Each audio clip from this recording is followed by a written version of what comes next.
ना, आयुष्य चांगलं आल्यानंतर त्या गोष्टी माणसाला स्मरणात होतात राहतात आणि त्या गोष्टी कायमस्वरूपी आपल्या हृदयात राहतात. तर अशाच मुलांना प्रशिक्षण जसं की माझ्या आईने मला प्रशिक्षण दिलं आणि मी या स्टेजवरती आलो.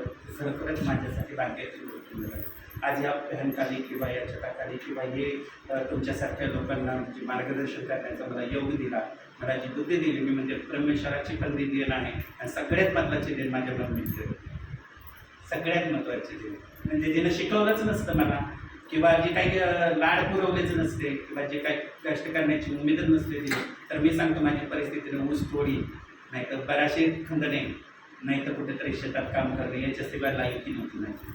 पण आज माऊलीमुळे मी म्हणजे की दिवसभर खुर्चीवरच उठत नाही आणि त्यांच्या हवेखालं काही जात नाही. हे श्रेय म्हणायचं मला की तिनं प्राप्त केलेलं आहे. म्हणून मी माझ्या आईसाठी गॉड म्हणतो.